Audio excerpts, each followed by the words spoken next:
পদ্মার বুকে আরেকটি মর্মান্তিক ট্র্যাজেডি। বাস ডুবে প্রাণ হারালেন অন্তত ২৫ জন। সেই নিথর দেহগুলো একে একে যখন রাজবাড়ীর সদর হাসপাতালে, তখন গভীর রাতের নীরবতা ভাঙে স্বজনদের বুক ফাটা আর্তনাদে। রাতেই স্বজনদের কাছে হস্তান্তর করা হয় মরদেহ। এখনও কয়েকজন নিখোঁজ বলে দাবি স্বজনদের। আরও জানাতে দৌলতদিয়া ফেরিঘাট থেকে যোগ দিচ্ছেন আমাদের সহকর্মী আদিলুর রহমান। আদিলুর, সকাল থেকে তো আবারও উদ্ধার অভিযান শুরু হয়েছে। এখন পর্যন্ত সেখানে সবশেষ অবস্থা কি দেখছেন? ২৫ জনের মরদেহের খবর আমরা পেয়েছি। আর কি কারো মরদেহ উঠানো হয়েছে এখন পর্যন্ত? ঠিক আপনার সঙ্গে যখন আসলে কথা বলছি তার ৫ মিনিট আগে আরেকটি মরদেহ জাহাঙ্গীর আলম নাম, যার বাড়ি রাজবাড়ীর জেলার কালোখালী উপজেলার বোয়ালিয়া গ্রামে। তার মরদেহটি কিছুক্ষণ আগে উদ্ধার করা হয়েছে। বিআইডব্লিউটি এর কর্মকর্তা, ফায়ার সার্ভিস এবং নৌবাহিনীর যারা এখানে দায়িত্বে আছেন, কোস্টগার্ডের দায়িত্বে আছেন, তাদের কাছে যে তথ্য ছিল সেটি হচ্ছে যে আর একজন নিখোঁজের স্বজনরা এখানে উপস্থিত ছিলেন। এই জাহাঙ্গীর আলমের স্বজন। সবশেষ জাহাঙ্গীর আলমকে উদ্ধার করা হয়েছে। এটি এরপরে এখন পর্যন্ত এখানে আর কোনো নিখোঁজের তথ্য ফায়ার সার্ভিস, নৌবাহিনী এবং কোস্টগার্ডের কাছে নেই, বা বিআইডব্লিউটি এর কাছেও নেই। কিছুক্ষণ আগে আমরা দেখেছি যে বিআইডব্লিউটি এর একজন যুগ্ম পরিচালক তিনি এখানে মাইকিং করেছেন যে কারোর স্বজন যদি নিখোঁজ থাকে তাহলে দ্রুত যেন এসে তাদের সঙ্গে যোগাযোগ করেন। তার কারণ হচ্ছে যতক্ষণ না পর্যন্ত এই নিখোঁজের দাবি কোনো স্বজন করবেন ততক্ষণ পর্যন্ত অভিযান এখানে পরিচালনা করা হবে। আর যদি কোনো নিখোঁজ না থাকে তাহলে এই অভিযানটি আসলে শেষ করে দেওয়া হবে। আমরা যেটি আসলে সবশেষ যে তথ্যটি আসলে পেলাম সেটি হচ্ছে যে এখন আর কোনো নিখোঁজ নেই, এটি এখনকার পর্যন্ত তথ্য। তবে এখানে যারা উদ্ধার কাজে অংশ নিয়েছেন তারা আরও বেশ কিছুক্ষণ সময় এখানে অপেক্ষা করবেন বলে আমাদেরকে জানানো হয়েছে, এবং তারা বলছেন যে এর মধ্যে যদি কোনো নিখোঁজের স্বজনরা এখানে এসে তাদেরকে দাবি করেন যে তার স্বজন নিখোঁজ আছেন তাহলে আবার উদ্ধার কাজটি শুরু হবে। তবে এখন পর্যন্ত কিন্তু আসলে আনুষ্ঠানিকভাবে উদ্ধার কাজটি শেষ হয়নি।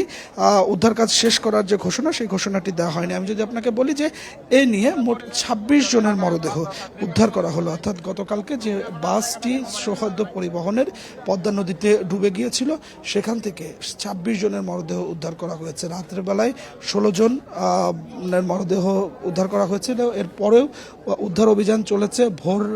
ভোরের দিকে ৪ জনের মরদেহ উদ্ধার করা হয়েছে। পরবর্তীতে আজকে সকাল থেকে এখন পর্যন্ত ৩ জনের মরদেহ উদ্ধার করা হয়েছে। এই বিভিন্ন সময়ে মোট ২৬ জনের মরদেহ উদ্ধার করা হয়েছে বলে কিন্তু আসলে প্রশাসনের পক্ষ থেকে আমাদেরকে এখানে নিশ্চিত করা হয়েছে। আপনাকে একটু জানিয়ে রাখি যে এখান থেকে যে মরদেহগুলো উদ্ধার করা হচ্ছে, এখান থেকে এই মরদেহগুলো নিয়ে যাওয়া হচ্ছে সদর হাসপাতালে, রাজবাড়ী সদর হাসপাতালে। সেখান থেকে পরিবারের সদস্যরা তারা শনাক্ত করলে সঙ্গে সঙ্গে পরিবারের কাছে হস্তান্তর করে দেওয়া হচ্ছে বলে কিন্তু আসলে আমরা জানতে পেরেছি। এছাড়া আপনি জানেন যে গতকাল এই দুর্ঘটনার পরে 2টি তদন্ত কমিটি গঠন করা হয়েছে বলে নৌ পরিবহন প্রতিমন্ত্রী আমাদেরকে জানিয়েছেন। রাজবাড়ী জেলা প্রশাসকের পক্ষ থেকে একটি তদন্ত কমিটি এবং নৌ পরিবহন মন্ত্রণালয়ের একটি তদন্ত কমিটি গঠন করা হয়েছে, এবং সেই তদন্ত কমিটির 3 কার্যদিবসের মধ্যে তাদেরকে প্রতিবেদন দিতে বলা হয়েছে যে কী কারণে মূলত এই দুর্ঘটনাটি ঘটল। তবে এই যে দুর্ঘটনা, সেই দুর্ঘটনার পরে আমরা এখান থেকে যারা আহত অবস্থায় ছিলেন বা আহত হয়ে হাসপাতালে ভর্তি হয়েছেন তাদের সাথে, বা যারা জীবিত উদ্ধার হয়েছেন, বেঁচে গিয়েছেন, তাদের সঙ্গে যখন আসলে কথা বলছিলাম যে এখানে যে বাস চালক ছিল সেই বাস চালকের কোনো গাফিলতি ছিল কিনা। বাস চালক নিজেও এই দুর্ঘটনায় মারা গেছেন। গতকালকে তার মরদেহটিও রাজবাড়ী সদর হাসপাতাল থেকে পরিবারের কাছে শনাক্তের পর হস্তান্তর করা হয়েছে।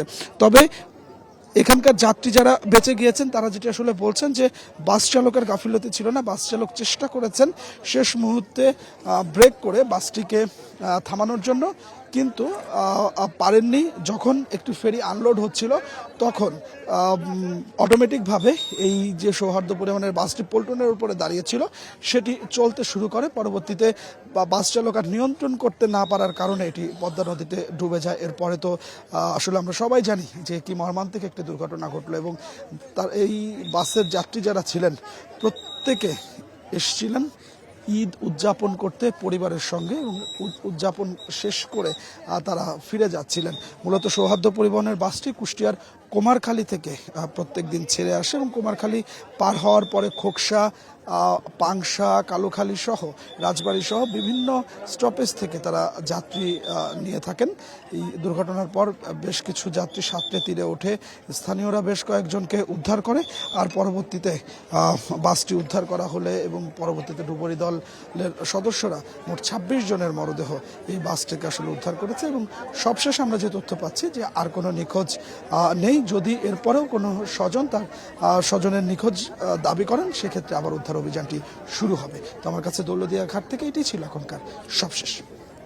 এখন পর্যন্ত সবশেষ ২৬ জনের মরদেহ উদ্ধার করা হয়েছে। এই বিষয়ে বিস্তারিত তথ্য জানাচ্ছিলেন আমাদের সহকর্মী আদিলুর রহমান।